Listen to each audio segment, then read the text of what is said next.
Well, good afternoon, everybody. A bit cold today. I had to take out my winter jacket, and I checked outside. It was about 107, 106 degree. I had a beautiful.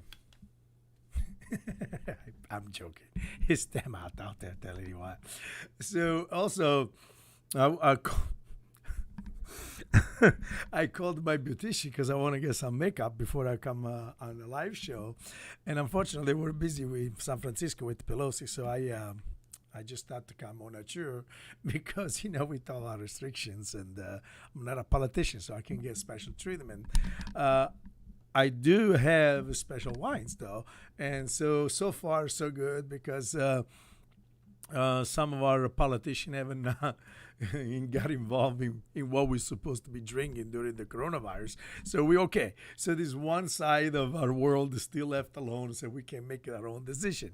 So today I was laughing because it's hot. It really is. And it's like, oh, Massimo, how can you talk about wine? Oh, there's so many great wine. Actually, it goes down very smooth, especially if you get some nice little Prosecco, some good Sauvignon Blanc, some Vermentino, and maybe a little sparkling rosé. Either way, it's always an occasion. And trust me, if it's too hot by the pool, go sit down inside in a veranda, or if you don't have a veranda, go sit in the middle of I don't know, in the middle of the ocean. There's got to be a place where things are kind of cold. I know us in California, we have to be very careful because if we raise up the temperature too much, the thermostat too much, then we're going to have the other problem. We're going to have a bunch of rollout, which actually for me, I don't really care about much, except the fact that I have a coolers where all my wines are, and I'm really worried about that. So I got a generator in case something happens, because you never know. I mean, we are, after all, one of the greatest countries in the world, and California is one of the most innovative and creative, so on, blah, blah, blah, blah, blah. We are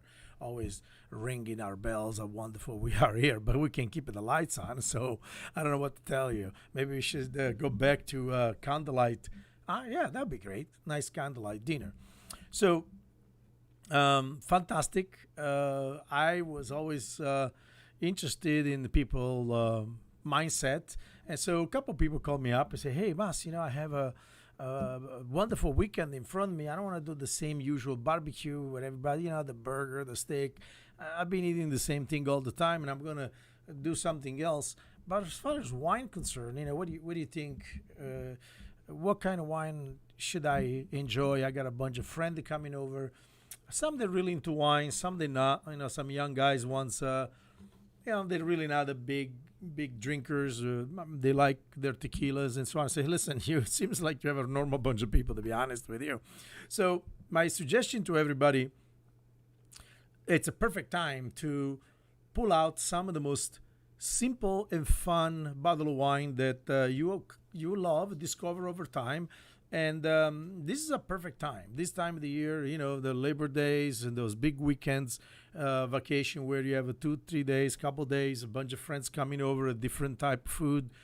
Some people bring a tapas, some people bring a potluck. Although these days I suggest not to do too much of that, only because I was never really a big lover of buffets and where people just coming around and sneers in or touches and moves it.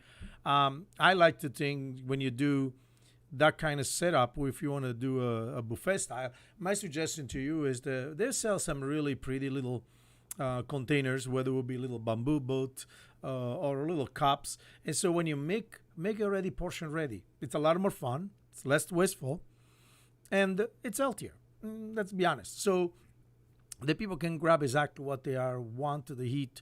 Same with drink. A lot of times people get caught up into the complication of glasswares and which glass I should go with it. And a sit down food and wine pairing, glass are important for many reasons. One of the simplest reason is because you really want to maximize your enjoyment of the wine, because that's the point of a food and wine pairing. You want to sit down, you pay more attention, you elaborate a little more longer on the wine, so you want to kind of know what is the proper glassware that goes along. If you have a wonderful thin skin Nebbiolo, Pinot Noir, some really great lighter style Sangiovese, a nice little coupe it's always prettier and holds back the aromatic a little more. For a bigger wine with a big body, big skin, Primitivo, Cabernet, Amarone, nice little Boulogne, but kind of long walls. So that's fine. But when you're in a party time, when you are on a patio, on the veranda, by the pool, so the glassware really becomes a little bit too stuffy, or maybe over the top. I haven't seen it where people coming around with remember one of those bottomless, kind of hold in your hand the things that Riddle made famous. I hate that thing, and then not because I'm a snob. It's just because people grab with their hands. I mean, sure, the wine gets warm and all that. That's kind of technical, yes and no. But just the fact that you grab it, with your hands around and you get guacamole going, and it's just like, dude, you got stain all over my glass. I'm gonna tell you, dude, because I'm in California, right? So I always believe that good stemware is always better, even if it's not expensive, nothing fancy, but it's nice because it's healthier, it's quality, you hold the drink nicely, and so also because you can walk around and leave your glass and put little things and notes on it, whether it will be a little ribbon or whatever it is, so you know that you have to always looking for a new glass and so on and so forth. Of course, listen, if you want to drink out of plastic cup, don't let me hold you back. You know what I'm saying? Especially because you're truly using it up some really nice wine. But also I make a suggestion to you. This is a time when you want to crack beautiful bottle of a Gewürztraminer Riesling from Alsace, something from the German, something a little more fruit friendly, a little more fun, something that you not necessarily need a big, interesting food with it, especially when you have a lot of vegetables, dips and whips and all the other stuff. Those are perfect companion. It also is a lot of fun. It's a perfect time. You want to throw it in there. Don't always run for the big Chardonnays. It's okay. It's nice. I would say more during the evening when things cool off and you want to kind of sit down and you bring out some nice little cheese plates. That's nice. Then you want to crack maybe and you got a smaller number of people. They kind of slow down a little bit in the drinking side. Then you want to bring out some really nice bottle. But for the red, which a lot of time in these particular occasions are more aware than not. Reds, it's real fun stuff. There is a lot of good stuff out there that you want to use. And let me just throw a couple names for you. And I'm going to stay away from brands. I'm just talking about type. Tempranillo for Spain. Any young, fresh Tempranillo, Carignan, Grenache is a beautiful wine. To go along, bright, fresh, nice little strawberry, little touch of cherry, easy on the palate with a good acidity, a nice fruit, very round. Good Malbec. Not the big stuff, the big, overly charred, powerful, just a nice, refreshing wine. Also, it's an opportunity to go into more the simple but esoteric kind of wine that you can find, like Lagran from northeast of Italy, Teraldigo. It's a beautiful wine. It doesn't cost you a lot of money at all, but it's a fantastic wine to go. And of course, if you got to have a Cabernet, this is the time that you want to walk away from Napa. You know what I mean? Find some other areas. Chile makes a fantastic Cabernet, really beautiful, earthy, a little more dusty, a little more dirty, if you will, on the palate, but it's just more earthy. But still, fantastic wine for a lot less money, but also Central Coast provides you, or even if you go up Alessandro Valley, there is some really nice stuff up there, Cabernet Franc blend. My suggestion to you also to go into some lighter style at Zinfandel, Russian River Zinfandel. If you don't do Lodi is very powerful and heavy. Although, I mean, for people that like those kind of wine, that's fine. There's nothing wrong. The foothills of California, they ever produce some really nice Mourvedre that I really like. A refreshing, nice fruit round, unlike the Mourvedre that you find sometime in Languedoc or south of France, which is a little more skanky, a little more dusty. We had more polished one. It's much fresher. So this is a great opportunity in this kind of environment, in this kind of friendly environment where you can actually through maybe 2, 3, 4 different type of wines rather than have like 2 cases of something and just get nailed on it and just trash yourself on it. Have maybe 3, 4 different bottle of wine and just say, hey guys, I have this, and that. Put all the notes on the wine. It says, this, I just want to have fun with it. And I want you guys to enjoy, see what it's all about. Especially if you have tacos and you have a tapas. It's real fun. Sausage, chorizos, shrimps, ceviche, a nice little tortilla, because that will give you a little bit of the starch you need for the tannins. And a lot of the wine, this wine I'm suggesting, they don't have aggressive tannin.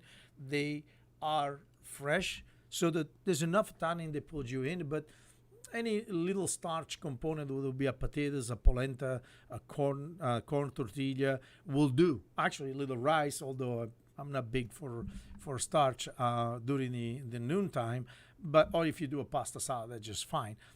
There are so many wonderful wine that fit the occasion. So a lot of time, people, when they think about wine, for the occasion, really think a little bit through about what the occasion is. If it's a pool party, it's a backyard party, find those little precious pearls that it cost you very little. Anywhere in between $10 and $25, you can get a span of a beautiful range of wines from all over the world. Even some Portuguese wine, they have some really Tinta Nacional, that's basically a Cabernet, that is really wonderful, a little thicker, a little richer. But again, they're not overly extracted, so they tended to be much more easy to drink early on. Now, obviously, I could go in and give you a bunch of more Italian, but that's not the point I'm trying to make here. My help to you is a simple concept. The occasion fits the wine, and the wine fits the occasion. So keep it light, keep it fun, keep it friendly, because those are the kind of opportunity and occasions that you can promote for yourself by actually saving money and have more interesting things. And sometimes you discover that those wines are very fun. There's great wines, and you wouldn't think of it in a normal settings, because in a normal settings, whether you have a bunch of really good friends over, you want to kind of impress them, so you're going to go in there and pull out that big chemist. Okay, whatever. It's great bottle of wine, don't get me wrong. But in this contest, what happened is you're going to have 4 or 5 people want to talk about that wine, and they kind of fuse out the whole idea of a party and a good time, and a kind of interesting where you keep excitement and get along. So my suggestion to you, use this occasion to promote some real fun and discover some great little wines from all over the world that you typically don't step in it on a normal base, but they are real fun to drink, whether it will be a Sylvaner, a Gewürztraminer, a Riesling, or you do some Lagrange, some Teralgo, some Carignan, some Malbec. Those are Mourvèdre. Those are fantastic, wonderful wine. They should be part of everybody's table, but especially in this kind of occasion. For me to you, have a wonderful, safe Labor Day. Drink, have fun. Don't lose your head. Just the cork, okay? Ciao from Massimo Onotria, Wine Country Cuisine. I give you a big hug and a big kiss, and see you soon. Ciao.